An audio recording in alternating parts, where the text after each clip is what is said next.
So what's going to happen with the markets? What's going to go on with crypto? What's going to go on with stocks? What's going on with the economy? What's going on with everything?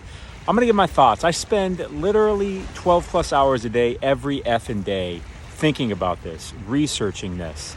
And it is a complex animal. So watch this video. I'm going to share with you everything I know so far.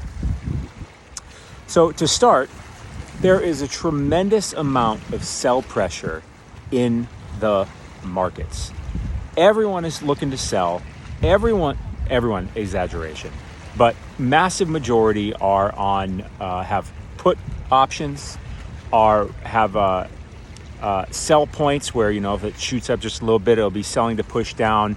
The machines for the big organizations like JP Morgan, Chase, investment institutions, their machines are all selling. Even retail is starting to sell. This is the first time retail has been more net sellers than buyers this entire effing time. That's right, believe it or not. Now, with that being said, when retail starts selling, which is you, me, normal people, when retail starts selling, because they're also generally the least sophisticated investors, right? No doubt about it, right? We got full-time, billions of dollar investing institutions that this is all they do versus regular people, right? Regular people are not sophisticated compared to that. You, me, let's deal with it. So retail is finally starting to be net sellers instead of net buyers, because this entire year, believe it or not, retail has bought the F and dip, bought the F and dip. Now I've been buying, I've been DCA, but I know damn well it's going to go lower and I have a much further out time horizon, but I don't think I'm the norm, right? So regardless, the numbers are the numbers. And this is so important to know. Net sellers versus net buyers. Retail, I've been waiting for retail to capitulate. And they're starting to. There's a lot of ominous signs on the horizon. So I'm going to get to the other side of that in a second. Keep watching. There's a lot of ominous signs on the horizon. So everyone's bearish as bearish can be. I really mean that. There's different charts to look at, but it's the bearish time in the markets, crypto, stocks, bond market, all the major markets, that there has been, real estate market, that it has been since, it's even more bearish than 2008, if you can believe that. Whew. So that's a lot, right? But now let's get back to the retail starting to capitulate, becoming net sellers for the first time all year, right? Net seller versus net buyer. This is important. So retail, the less sophisticated buyer, you, me, regular people, which accounts for a good chunk of money in the markets, no doubt about it. Now, when retail starts to sell, it at least is the beginning of a bottoming process. And so I'm getting to the point that I think we are coming into a bottoming process. With that said, I'll give you my thoughts on that in a little bit. Stick around. Have we bottomed or is there further to go? I will get to that. Let me lay out more of my thesis. So what do we have coming up here, right? We had the jobs report last week. That came in bearish, right? There's still way more job openings than jobs, than people, than unemployment. So that net is still on that side. So that gives the Fed all the clear way to just keep raising raising the rates, right? So that's going to be bearish for the economy, for the markets, for everything, because the Fed is literally trying to bring down the markets, right? They're trying to bring down the markets. They're trying to raise unemployment. They're trying to get rid of shit zombie companies. They're trying to raise the value of the dollar and bring the economy back into equanimity. That's the word. Needs to be done. Straight up, my opinion, needs to be done. We got way overinflated to the upside, hence inflation being very high.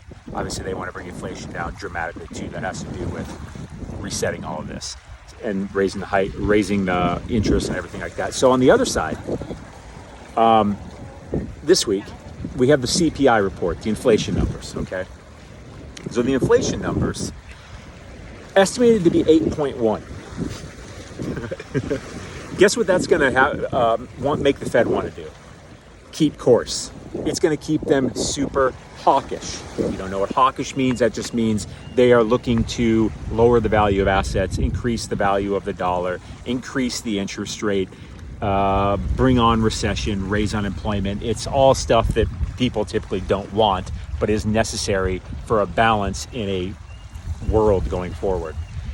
So that looks pretty bearish. So hence all the people looking to sell, all the puts out there. We're at record-setting amounts of put options. If you're not familiar with what that means, a put option is when you look out to a further date and say, if say Ethereum is at $2,000, and you're like, I think there's a good chance by December Ethereum's at $1,000, which means you get to sell if Ethereum, the lower Ethereum goes, you get the right to sell it at $2,000.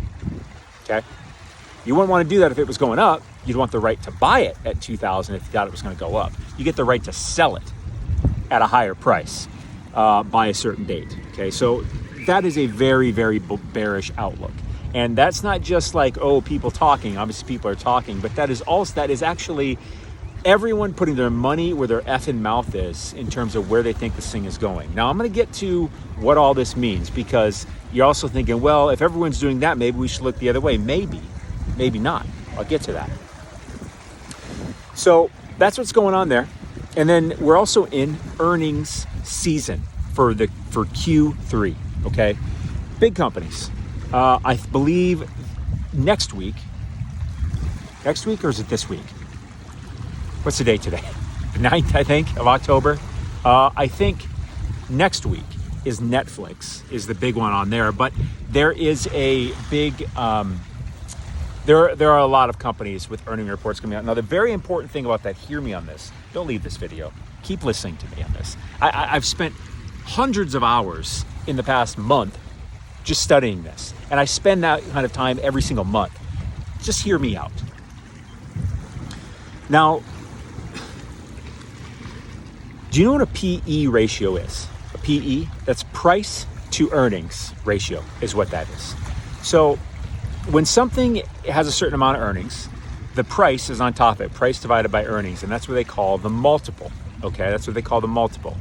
Now, when something is trading, they say, 20x multiple, 25 ratio, 25x earnings.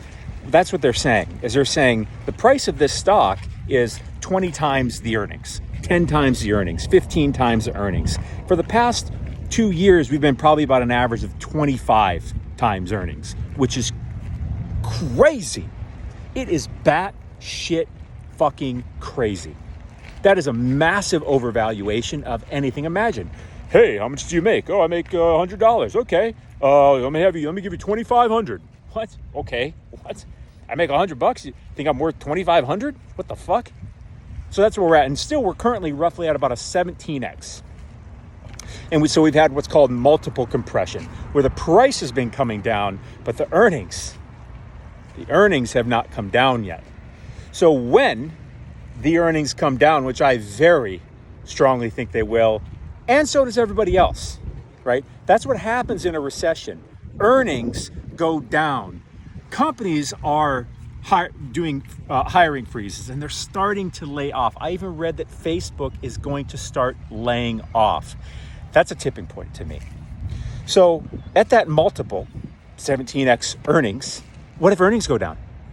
And you stay at 17x. If it's earning $1 million this year, so you're valuating it at 17 million, what if earnings go down to 800,000? And you still stay at 17x? Well, guess what? Company's not worth 17 million anymore, is it? Even though it's at a 17x. Yeah, 17 times 800 is what? Well, it's 20% less than 17 million. So what is that? 13.6? That is a very realistic outcome. That is a very, very, very realistic outcome. Is that earnings will be down several percentage points, right? And that's going to knock down the PE ratio, which would be the price. The price has to respond accordingly to the earnings. Even if they keep it at the same multiple. Are you still with me? Hit the like, hit the sub. And everyone's expecting that. Okay, everyone's expecting that, so that's interesting. So let's get to that point. If everyone's selling, should I be buying? If everyone's selling, should I be selling? What should I be doing? Tough to say. Tough to say. Do you believe earnings are going to come down? I do. So even though everyone's looking to sell, if earnings do come down, the price, PE ratio, price over earnings, the earnings come down, the price has to also come down, even if it stays at the same multiple. It doesn't make any sense that the multiple go up if a company's making less money. You get what I'm saying? So I don't see a world where prices don't come down. That is definitely where I would put my horse, and it seems to be where every other dog is putting their horse. Sometimes, when the majority are doing it, especially the sophisticated investors like the big investment companies, JP Morgan, all that stuff are doing it, maybe it's good to go with it. So I think things are coming down. Could I be wrong? Absolutely. Absolutely. Even these big institutions are wrong as hell all the time about what's gonna happen, right? Because no one can actually predict the future, although these big institutions can have quite a bit of influence on it. So that's what I think. That's what I think. That's what I think. I do think we are going to have a drop. I do think we're going to have a drop because who's expecting a bull run right now that's a sound mind? What's the case? What do you got? How could there possibly be at this juncture? Now, with that said, this next leg down that I believe is coming this month, I believe it's coming by the end of this month. I think that's the final leg down for the stock and crypto markets. I think that will be the final leg down. That's what I think. My opinion, not financial advice. But I think that'll be the final leg down because I also study the shit out of charts. Study the shit out of them. And there are patterns to the way things go down and go up. These crashes that happen, look at 08, look at 2000, look at ones prior, you'll see a lot of time they have a pattern of the way they go down. They have a big leg down, then a big bounce, big leg down, big bounce, one more big ass leg down. And then typically they form what's called a base. So they, because no one really wants to buy, but no one wants to sell anymore. It's like, goddamn, it's so low. I can't sell this. And people are like, shit, it might go down. This is so bad. I can't buy it. So the market just goes kind of flat for quite a while, forming a base for the next true upward motion to go, making an actual bottom. So I think it's quite possible a bottom is near. Call it a bottoming process. I do not believe we are at the bottom right now. I think we have another leg down. And if not, great. Fucking great. I hope not. I hope we don't have another leg down. I'm tired of it. Like I bought stuff, I've got stuff, I've got my bags. I'm fine if it goes down, I'll buy more. But I'm just kind of tired. I just want shit to go back up. As I'm sure you do too. Life's just better when things are going up. So I got for you today. Hit the like, hit the follow. Beautiful day, huh? Out here in sunny Seattle. Smoky today though. Must be some forest fires around. So I got for you.